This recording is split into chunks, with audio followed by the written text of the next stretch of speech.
Esta é a nova edição da Quarentena Climática. Podem seguir-nos através do Facebook, do Instagram e do Twitter do Climáximo. E hoje, para desanuviar também um pouco o ambiente, que está pesado, vamos falar um pouco sobre coisas interessantes que podemos ver enquanto estamos em casa, em quarentena. E a Inês tem algumas propostas, eu também. E vamos falar um pouco sobre coisas interessantes para vocês verem em vossa casa. Então, a minha primeira proposta era o Snowpiercer, do Bong Joon-ho, que, como sabem, ganhou há pouco tempo o Oscar de melhor filme pelo Parasitas, também é outro filme que vale bem a pena ver.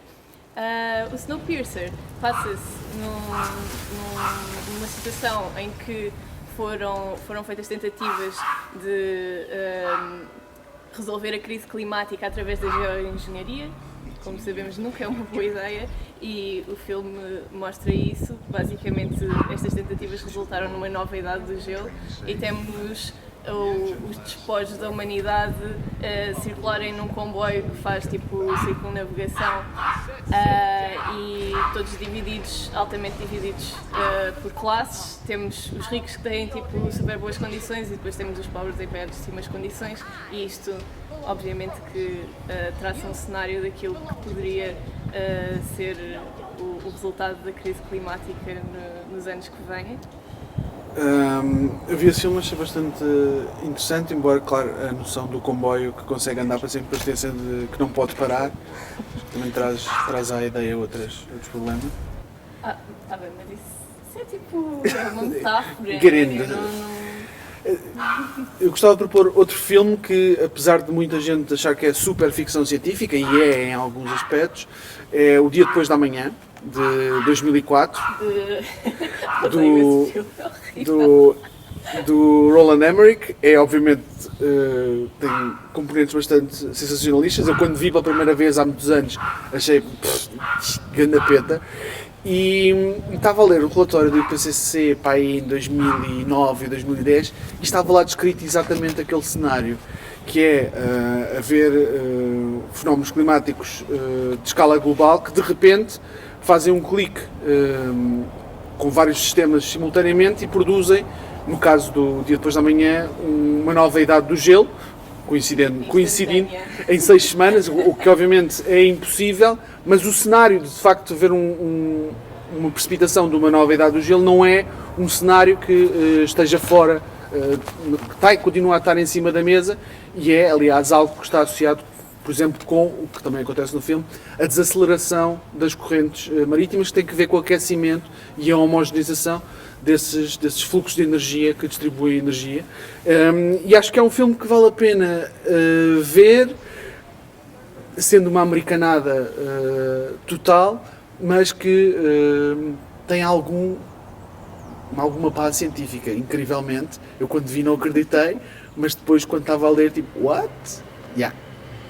Tipo, é como se fosse uma data de eventuais consequências tipo, ali condensadas, tipo uma coisa que... E tem uma cena boa da gira, um pequeno spoiler, que é é um pequeno spoiler. Se calhar ninguém vai ver, mas pronto. Espero bem que não. Pronto, talvez. Que é a cena de o México abrir a fronteira para os americanos poderem passar e, em troca, os Estados Unidos perdoam a dívida ao México. É só divertido.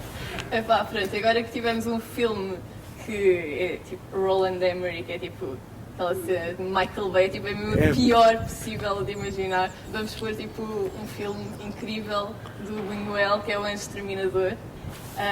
Este filme... Já viste, Marco? Já viste? Ok. Basicamente passa-se numa casa assim, de gente bem rica, uma casa de burgueses que fazem uma festa e toda a gente acaba por ficar lá de um dia para o outro, e depois, quando acordam, basicamente estão fechados lá, de uma forma, por questões sobrenaturais que ninguém percebe, estão fechados lá dentro, e depois isso é tudo o que acontece e a forma como eles lidam com esta quarentena forçada, e pronto, lidam bastante mal. Acho que isto não é um spoiler, mas é muito interessante para perceber faz uma analogia com diversas questões e é tipo um filme espetacular, mas que, pronto, admito, pode causar assim um certo sentimento de, não sei, é desconfortável. Eu, pelo menos achei que era um filme um bocadinho desconfortável e unsettling, vá. Ok. Então, para te contrabalançar também com uma coisa assim mais dark, vou propor um documentário de 2015, bastante light, que é o Demain, Amanhã, que é do Cyril Dion e da Mélanie Laurent. A Mélanie Laurent, talvez se lembrem, porque é a atriz que faz de Shoshana no filme do Quentin Tarantino, Inglourious Basterds. Portanto, é ela que torra aos nazis dentro do teatro. E ela fez este filme, que é uma perspectiva sobre a crise climática a partir de muito pouco catastrofismo e, portanto, de coisas concretas que já estão a acontecer em inúmeros sítios. Obviamente são experiências de nicho, mas que nos ajudam a pensar que já há outro mundo que existe. Obviamente ainda é super marginal e muito focado, mas que existem muitas coisas interessantes e algumas delas até com espaço para se tornarem mainstream, e fala de bastantes experiências interessantes, desde a escola pública na Finlândia, projetos de compostagem municipal pública em São Francisco, nos Estados Unidos, várias experiências na Índia e a própria proto-revolução que aconteceu na Islândia a seguir à crise financeira, que, como sabemos, lidou de maneira bastante diferente da União Europeia com a crise financeira, e é um pouco descer às comunidades locais. Também tem experiências como, por exemplo, a Inglaterra, sobre moedas locais para estimular o consumo a outra escala, como contraponto ao monstro do capitalismo financeiro, da banca, das multinacionais, e acho que é bastante animado, sendo que fala de coisas pequenas. Temos que ter inspiração para novos mundos e novas existências. Aquilo que eu queria trazer a seguir também é assim um bocadinho triste e deprimente, mas acho que é bastante... Estou a notar um padrão. acho que é bastante adequado para pensarmos também um bocadinho na situação que está a acontecer agora. O filme é o I, Daniel Blake, e basicamente nós temos um bocadinho o que se passa quando existe um sistema de saúde e um sistema de apoio social que falha. E é super relevante para a crise que estamos a viver neste momento do coronavírus, porque provavelmente temos pessoas que não vão trabalhar, que vão ficar sem salários, temos pessoas que vão ficar em situações altamente críticas, e é muito importante sabermos o que é que o governo vai fazer, quais vão ser as soluções apresentadas para esta situação, porque, efetivamente, se simplesmente as pessoas irem para casa, terem que pagar renda, terem que comprar comida, terem que continuar com os seus gastos normais, terem que... tudo isso Sendo, por exemplo, em Itália já foi proibidas as hipotecas, isto é, não vai haver execução de hipotecas, e portanto as pessoas, como estão em casa, e muitas delas deixaram de ter uma parte relevante do seu rendimento, deixam de poder pagar prestações a bancos, etc. Exato, mas é basicamente sobre coisas básicas que o filme fala. Temos uma pessoa que ficou incapacitada de ir trabalhar e que, para receber um rendimento, basicamente tem que continuar à procura de emprego. São estes casos completamente contraditórios, estes contrassensos inacreditáveis que se passam, infelizmente, e que estão-se a passar, por exemplo, com a situação que vemos de pessoas a serem despejadas neste momento, quando é suposto ficarem em quarentena. Pronto. Qual é a tua próxima sugestão? Um filme mais ou menos de zombies, que não é muito conhecido. É um filme canadiano de 2008, chama-se Pontypool, e é um filme sobre uma estação de rádio canadiana, onde um radialista está está a fazer as suas notícias e a pôr música, etc. E começa a receber chamadas de coisas com informação esquisita. E é assistir num espaço bastante fechado a toda a degradação social que vai acontecendo à volta. E não vou fazer spoiler, porque acho que é bastante interessante acompanhar para poder perceber como é que de facto é uma maneira bastante diferente do normal para explicar como é que se dissemina o vírus ou a doença, no caso do Pontypool. Eu quando já vi há uns anos, achei super interessante. Muitas vezes os filmes de zombies têm sempre uma perspectiva social por trás para explicar também aquela metáfora, e o Pontypool é bastante pouco usual para o que são os filmes de zombies normais, e é divertido ao mesmo tempo, e até dá uma antevisão de como é que naquele contexto se cura a questão do zombie. Ok. Divertido é fixe, e é por isso que veio o próximo filme, que é o Groundhog Day, que é tipo aquele filme que aquece os corações e que é incrível. E pronto, e é escolhido. Não tem nada a ver propriamente com cenas críticas ou whatever, é escolhido mesmo porque, pronto, as pessoas estão em casa, estão fechadas, podem escolher serem melhores pessoas, tipo, podem escolher, tipo, tentarem trabalhar em coisas que querem fazer acontecer depois quando voltarem a sair de casa. E é um bocadinho nessa perspectiva.